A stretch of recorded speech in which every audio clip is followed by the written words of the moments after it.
everyone, Landry Etheridge here with Etheridge Counseling Group, joined today by Etta Gant, who is here to talk to us all about a values-based lifestyle and what that means to be in alignment with your values versus out of alignment with your values. So my first question, Etta, is when you're working with clients, I'm curious, what does it look like? What do you notice in people's mental health or well-being when they're living lives that aren't in alignment with their values? Yeah, so almost always the anxious symptoms, like physical anxiety, feeling more depressed, like more burnout, depression, and then surprisingly, or maybe not surprisingly, but uniquely, OCD symptoms are often a lot worse, or more like the intrusive thoughts are kind of like more bizarre, or like consuming when people are living like out of alignment with their values, like because the incongruency that's going on outside of them is like reflecting internally,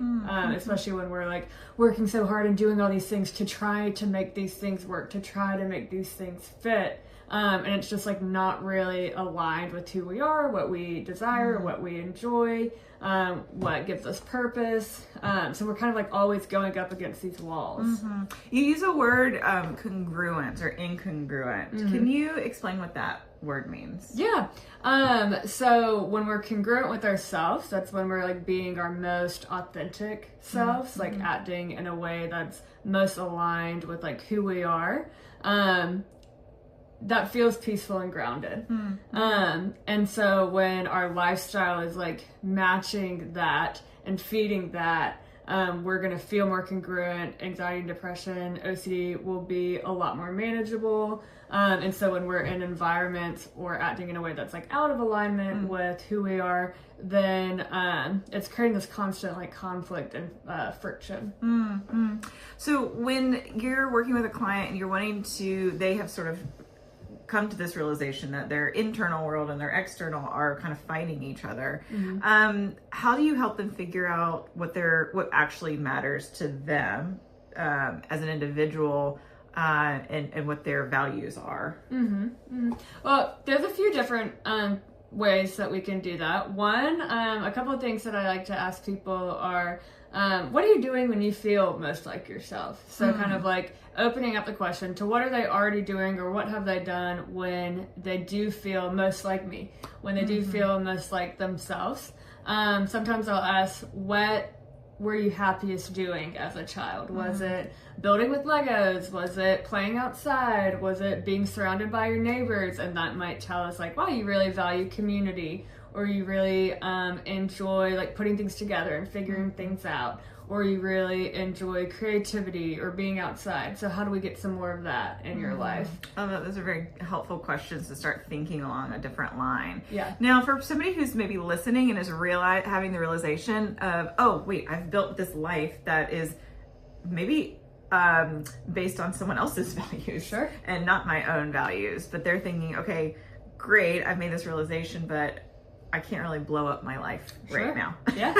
So what are some small steps someone could take to live a more aligned and fulfilled life? Yeah. I think a lot of people are like, well, I'm never going to have this dream job where I'm playing outside all day, right? Like that's very unrealistic. I've got to pay the bills or whatever the thing is.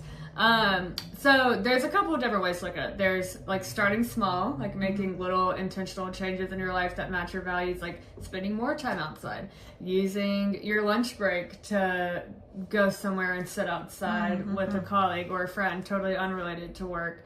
Like smaller things like that. If you love the creative problem solving side of things and that's how you got into your career and then you somehow kind of ended somewhere else, how can you bring back some of those things that you like? Maybe some people honestly love working with Excel and data, and some people hate it, right? But how can are there little ways you can advocate to change your role a little bit to get some of that stuff back?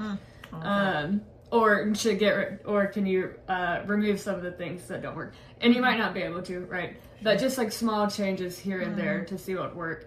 And I would say, sometimes when it feels really, really strong, like this job isn't for me anymore, or this relationship, or this old habit that I have of people pleasing, or whatever it is, it does feel really, really, really uncomfortable to break that pattern. But that dysfunction, will end by kind of like getting through that discomfort of like making the change, of leaving the job or taking a risk or changing a pattern, addressing problems in a relationship. That does bring up discomfort, but it can ultimately like get you back into a more functional and aligned like way of being. So even if it is an important step in the right direction, it can still feel bad to us initially. Totally, yeah. Even if on the other side it can be maybe a good, helpful change in the long run. So that having to embrace some of that discomfort can lead to an end to the overall dysfunction. So I like to remind people of that too. Like when it's like, well, I mean, it's just going to be easier for me to stay. Right. Yeah. And it might seem that way in the short term. But then it's this constant like nagging anxiety or whatever it is. Yeah. Well, I'm sure there's a lot of layers to this. So for anybody watching and kind of wanting to dig deeper into their lives and see where I'm aligned in my values and where I'm not, I think it's a great, a therapist is a great tool along that journey to kind of help decipher and know what steps to start taking. Yeah. So if you are interested in working with a therapist here in Charleston, you can head over to etheridgecounselinggroup.com and sign up for a consultation and get started today. Yeah.